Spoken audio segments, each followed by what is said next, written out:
Agora, a questão é esta, e percebo, que é como é que se paga a dívida da Câmara Municipal. Isto não quer dizer que nós não tenhamos cometido erros. Cometemos muitos erros, cometi muitos erros. Há decisões que eu podia ter feito de outra maneira. Sem dúvida, podia ter feito de outra maneira. E também aqui, ninguém está a criar aqui o culto daquele que ser o melhor do mundo e impoluto. Não. Vocês sabem, grande parte das pessoas que aqui sabem exatamente quem eu sou. Os meus defeitos e as minhas virtudes. Mas a verdade é que nós procuramos dar sustentabilidade a essa dívida. E procuramos dar sustentabilidade a esta dívida, e devo dizer porquê. E quem me acompanhou sabe que esta conversa foi tida nestes termos. Porque eu, e mais uma vez insisto, eu não caí aqui de paraquedas.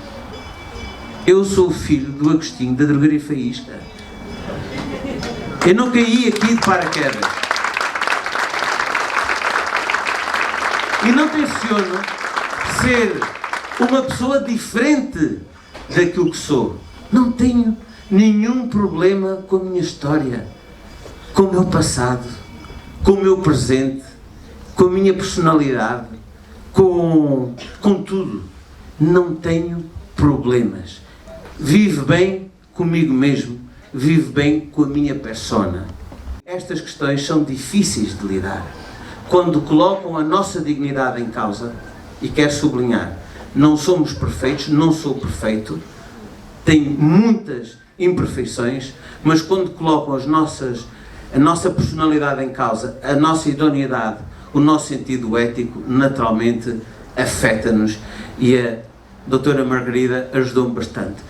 E para mim era bastante importante eu andar na rua aí de cabeça e de cara lavada e dizer: nós construímos esta dívida, uma dívida que foi necessária para deslocar Vila Real Santo António e fazer aparecer Vila Real Santo António no mapa, para poder posicionar Vila Real Santo António no mapa, para aqui criarmos um nível de bem-estar importante. E portanto tivemos opções, podem concordar, podem não concordar, mas do ponto de vista económico e financeiro, estas opções são válidas. Há pessoas com outros pontos de vista que eu concordo e que respeito, sobretudo respeito, porque são pontos de vista. Nós, dos 118 milhões de euros, 50 milhões de euros eram financiados pela concessão das águas. Ok? Hoje a taxa turística dá muito dinheiro à Câmara Municipal e, como disse aqui o Presidente Amaral, era suposto, mais que não seja, pagar as despesas correntes dos equipamentos turísticos, por isso é que é taxa turística, e de não, porque uma Câmara que está endividada não paga um grupo, que são os Calema, para virem 100 mil, não paga 100 mil euros para tocar na passagem de ano, como deve imaginar. Eu acho que deve haver animação, eu concordo que o município não pode morrer sem animação, que é fundamental, mas são questões completamente divergentes. Não faz sentido, não são coerentes. E portanto a taxa turística permite um financiamento de, no mesma maturidade da dívida, de aproximadamente 80 milhões de euros. E para terminar, nós, quando chegámos à Câmara Municipal, os ativos municipais estavam avaliados em 15 milhões de euros. 15 milhões de euros. Quando saímos, ultrapassavam os 200 milhões de euros. E é por isso que a banca sempre nos financiou, porque os nossos ativos eram claramente superior aos nossos passivos. E está aqui alguns dos imóveis. Não fui eu que inventei que o Parque Campismo devia ser uma zona turística com 3 unidades hoteleiras. Foi de 92, entre a CDU e na transição da CDU para o engenheiro António Murta. Tantos outros imóveis que ajudam a financiar a dívida. Aqui são alguns exemplos que para mim é importantíssimo do ponto de vista da minha ética republicana e de dignidade, de poder dar a minha visão como é que se sustentabiliza. Agora, uma dívida que tem a ver com investimento só se pode financiar com desenvolvimento e não com despesa corrente, como hoje se está a endividar, que é aquilo que está a acontecer hoje no Executivo da Câmara Municipal.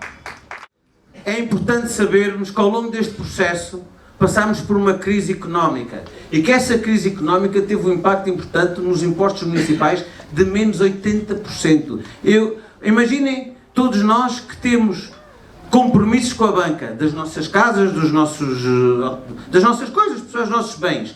E de repente chegam à nossa folha salarial e tiram-nos 80%, ou não foi tanto, porque tudo junto foi para aí 45%. Ok, tiram-nos isso tudo. Como é que... Mas nós temos lá o compromisso ao banco. Dos 20 ou 30 anos temos que pagar a nossa casinha.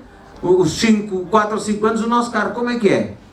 E mais, tendo o compromisso pessoal perante os cidadãos. Porque Vila Real de Santo António, como se recorda, aqui muita gente sabe disso, vivia da construção. E que a construção rebentou em todo o lado, as pessoas ficaram desempregadas. E nós temos uma função e tínhamos uma função social de dar a mão a essas pessoas e dar um abrigo, porque para isso é que somos uma entidade pública e para isso é que o Estado tem que existir, para dar uma resposta nestes momentos.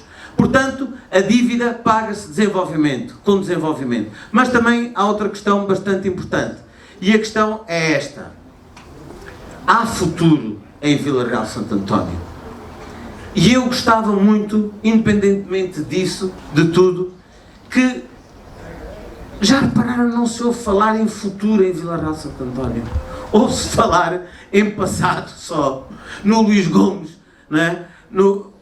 Ouve-se falar só em passado. E esta terra precisa de esperança. Os nossos filhos, a minha neta, os nossos netos, precisam de ter um espaço para poderem serem felizes e que tenham desenvolvimento. E sem dúvida, hoje é importante, temos acessibilidades, temos infraestruturas, temos comunicações digitais, tem que haver transparência e eficiência governativa e tem que haver aquilo que é o aproveitamento, passa lá isso Pedro, e o aproveitamento dos nossos ativos territoriais. Há pouco foi dito, e aqui também eu tive, como sabem, grandes tricas, grandes lutas com o engenheiro António Murta. Mas o tempo cura quando nós estamos com bons propósitos. O tempo também cura essas coisas porque somos pessoas com valores. E cura-nos isso. E é verdade que foi feito aqui um trabalho fantástico na área do desenvolvimento do desporto. Um trabalho absolutamente inovador.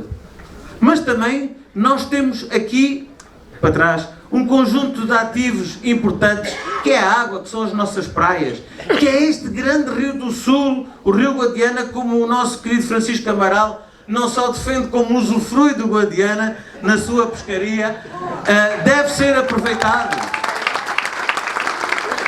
Deve ser aproveitado. Vocês vão ao Douro, por exemplo, com as devidas comparações. O Douro hoje é dos destinos turísticos mais sofisticados da União Europeia.